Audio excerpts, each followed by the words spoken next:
Hey, it's Gabe with API Nation. I'm here again with Isacc Guzman.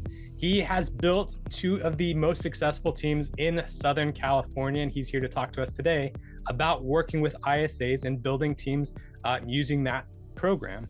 So last week we did talk about what is an ISA, what can you expect from an ISA program in your business, and this week we're going to talk about how do I get started with ISAs. Isacc, thanks for joining us. Yeah, it's a pleasure. I'm glad to be here and talking to ISAs again. Yeah, excellent. So let's say I'm an agent, I watched the other video, or I've talked to other people and I thought, I want to get into this ISA business. I want to get into this game. Where do I find a qualified ISA? So qualified ISA, I mean, obviously you got to do the traditional job opening stuff, right? Posting it on Indeed or WiseHire or ZipRecruiter or any number of those job boards. Mm-hmm. Here's what we're really looking for though, is you're looking for people who either have like a hospitality or service-based history, not even necessarily call center, although that's helpful because they're familiar with the tools and Mm. familiar with the pace of work. What you really want is a group of people who understand the importance of giving top-notch service, right? And understand how to articulate a value proposition over the Mm. phone.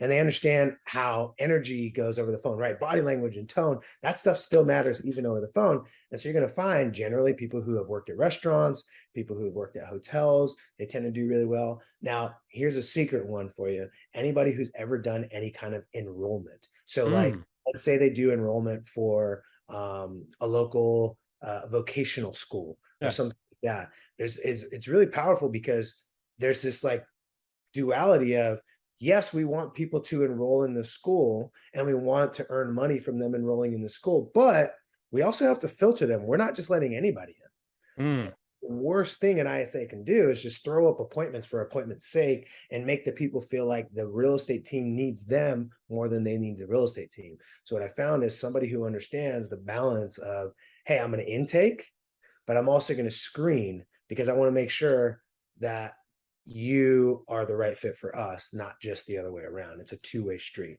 So yeah, you're going to go through your traditional sources, but there's that. Also, anybody who's ever made you feel great in a Mm. customer service experience, Yeah. you can go and approach that person. The person at the restaurant that made you feel like, whoa, they went above and beyond. The person at the hotel, you need to talk to them and say, have you ever considered a career in real estate?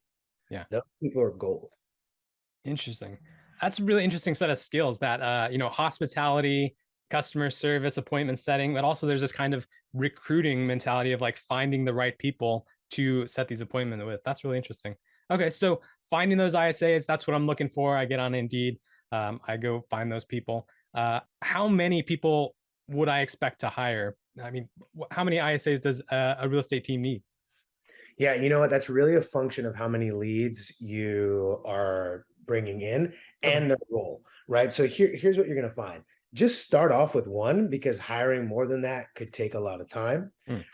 but you never stop building the bench of potential hires, Mm. right? For a couple of reasons. Why? One, you got to figure out what you're going to do. You have this program, it might not work perfectly. Two, you might not have a huge budget to go hire three people, right out the gate. But if you find that this thing is working with one person, Yeah. you don't want to wait and start the whole process over 6 months later and then try to bring in another and another and layer that on. What you want to be doing is always be recruiting for that role. And if there's a great fit, somebody that you like have to make space for in your business, awesome, you hire that person too. And so like generally what you're going to look at is um, if you're doing inbound leads, like if you're having an inside true ISA who's taking a lot of inbound leads and doing a lot of follow-up, you're going to be around, right, depending on what you're doing, somewhere in that 75 to 150 leads per month Okay. uh, range is like, that's a full-time ISA role right there. Yeah. And so you generally look at what that's going to look like. But I would say start off with one, maybe two, but always be recruiting for that role consistently. And as your team scales out and as your lead flow starts to get bigger, you obviously got to start scaling that out accordingly. The general rule I would say is about that 175 to 150. I know it's a big range, but Yeah. 75 to 150 inbound leads per month per ISA. Depending on how big your database is initially as well. Like if you have a huge database over like 10,000 people, you probably also want an additional ISA to start coming through that if you've been neglecting it. Ah, nice. Okay. So about 75 to 150 leads is what you can expect with that single ISA. And then you always want to have sort of that next ISA hire in mind. You want to have that, that stack of qualified people that you're ready to call up and just build this thing out, scale it out. And like you said, if you have an all-star in that stack, go for it. They're probably going to pay for themselves, I guess. Mhm. So speaking of paying for themselves, what can I expect to spend on this ISA program as I bring people on? Yeah. So, I mean, typically what you're going to find is you're going to spend some amount on their base salary. Hmm. Probably anywhere between like, I mean, it really varies all over the Yeah, country. region is, yeah, for sure. But let's just say, anywhere from like 1,500 to 3,000 as a base salary per Hmm. month, right? Is where you're Right. going to. And then what you'll typically find is that people are going to be bonusing, heavy bonus on ISAs.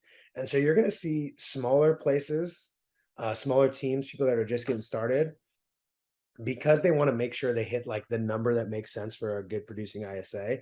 They're worried about dollar amounts. And so a lot of us, we go and say, okay, in order to make the dollar amounts based on our current business flow, if I give them 10% of every transaction that that closes as a result of their appointment setting, right? Not every transaction, but the ones they Right. booked appointments for. If I give them 10% across our 26 deals a year that we do, or 29 deal or 54 deals a year that we do, that they can contribute to, that'll get them to that dollar amount. Got it. So they kind Or of back into it. yeah, you're going to back into it. Yeah. Typically, people go like 10%. If their Right. team's a little bit bigger, they'll go 5% because they have more lead flow and they're right because they're so focused on that dollar amount. Right. I have a counter to that argument, right? Okay. We Yeah. think very differently from that. Well, my thought is I do not look at um, making the majority of their income based off of closing bonuses. They do have closing bonuses in our Yeah. world. Don't get me wrong. We want them incentivized to be rooting on the team and hey, yeah, we got that closing, right? But we want their primary source of income to be based off of their primary duty, right? Mhm. We want to align their incentives with like the right behavior. Right. And the behavior that we're looking for from an inside sales agent is to book qualified appointments. Mhm. So what we do and what we encourage anybody that like asks me this in truth, I'll just tell them, look, I'd focus more on giving bonuses on qualified appointments. So Mhm. for example, rather than doing 5% or 10%, which is always going to eat at the margin. And by the way, if you intend to scale your business, that 10% is going to add up real fast. And before you know it, they're making probably more money than what you Yeah. bargained. In addition to that, that's margin that you can't use to go out and buy other marketing assets. Right. Right. And so what we do is we align that by saying, okay, qualified appointments. We have 3 criteria for qualified. The consumer knows that the appointment's going to happen. Like they weren't just caught off guard, like, oh yeah, I guess you can come in and check out the house. I forgot. Yeah. Is that you have the decision makers there, right? And 3 is that they're willing to transact. Their goal is to transact within the next 90 days. Okay. So I incentivize my team based on qualified appointments every single month. Maybe it's $50 per qualified appointment, right? Right. And then we add bonuses if they hit a certain level. So one of the structures like $50 for qualified appointments. If you hit 40 or 35 in a month, you get an extra $1,000 bonus on top of your appointment fees. And then and the bonuses get bigger and bigger as you start booking more and more in a given month. What that Mhm. does though is that gives them control, way more control over their income than hoping that some deal that they booked an appointment for 45 days ago actually closes, right? Like the listing's still in the market today for a Yeah. lot of stuff that they put in the books last month. Like they're delaying the time between their action Right. and the reward. The further that is apart, the harder it is for them to stay engaged with it. And Right. I always use this when someone's arguing against me on this. I go, look at if you have an ISA that's on a 5% bump and that's where they make the most of their money, and I have it based on mine. Let's think about the last Friday on the last Friday, 3:30 on the last Friday of the month. Okay. Your ISA, who's based off of the 5%, your ISA on 3:30 on the last Friday of the month is like, yeah, I mean, like, hopefully my deal's closed. I'm going to check out Instagram. Right. Whereas mine might be 3 appointments away from hitting their next bonus. And that's something they can control right now.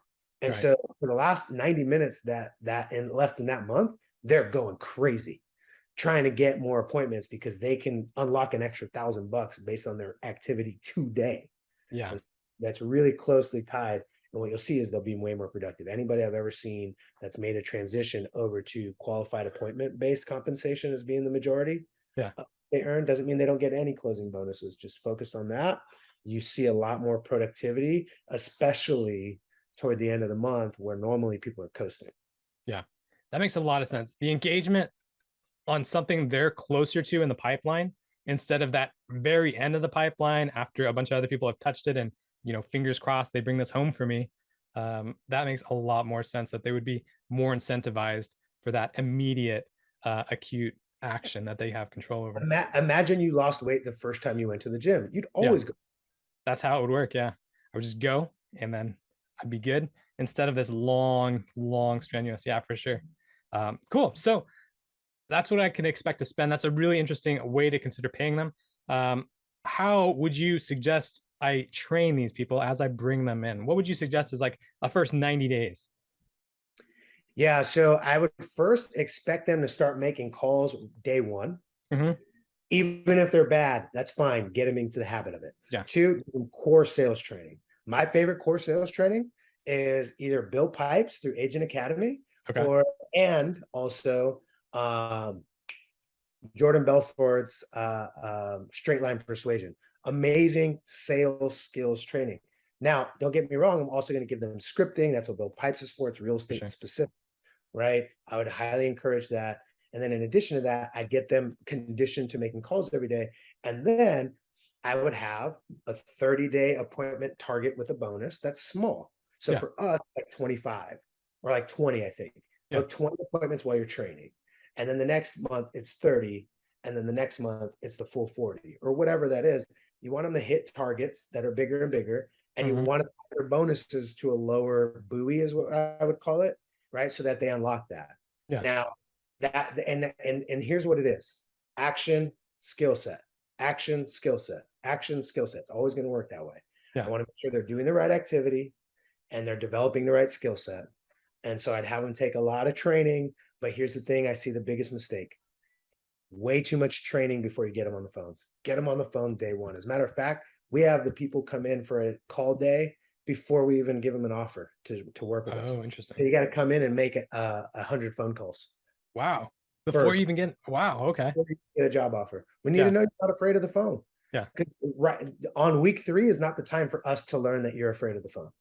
Interesting. Yeah. Is the phone thing, is that kind of just like these people either have it or they don't have it? Can you be taught the phone thing or? Oh yeah, you can be taught the phone thing all day long. Okay. What you can't be taught is like your willingness to get up and do it. You can be taught the phone thing easily. Yeah. So you're mostly looking for, I just want somebody who's not afraid of the phone. The skills on the phone, we will find that. But I need you to be able to dial and talk and do that. Don't get me wrong. Some people are going to be naturally way better than others. Yeah, well, for sure. But the reality is most of that can be taught. You have the guts to show up and you be consistent and you believe in yourself and commit to the process. I that phrase that comes out all the time, talent, hard work beats talent when talent refuses to work hard. That's true. So true. I've seen it a dozen times. Interesting. Cool. Well, that makes a lot of sense. So that's a great plan for 90 days. So where do you find your ISAs? Post that job application, get them. You're going to be looking for people who were in hospitality, people great in customer service.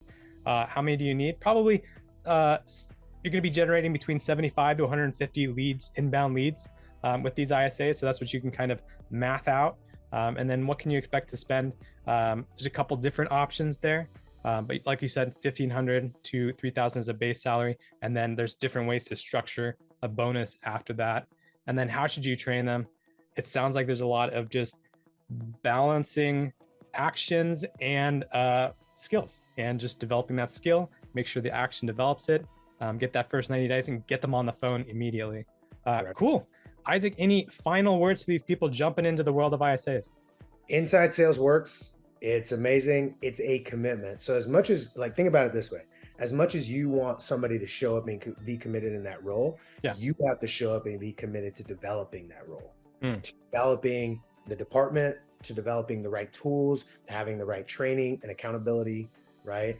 And stick with it. The same way you would never want your ISA to go, I just got hung up on, I quit. Well, Yeah. guess what? You got to have that same resolve. Your ISAs will quit. They will quit. Yeah. You will hire an ISA that'll be doing good, and then you'll take your eye off of it. You'll be focused, and then they're gone. And you're like, oh, I have to start my whole department over again. Okay, you're either committed or you're not. So show up, commit to the process. That makes a lot of sense. Commit. Awesome. Cool. Well, Isaac, thanks so much for this. It's been great to talk to you about this. If you want to learn more about Isaac, we have links down below where you can schedule some time to consult with him. He's a great coach. He's on Agent Academy. You can find him there. Again, there'll be links down below for that. And the 2 programs he mentioned also on Agent Academy. Thanks so much. And we'll see you soon. All right. See ya.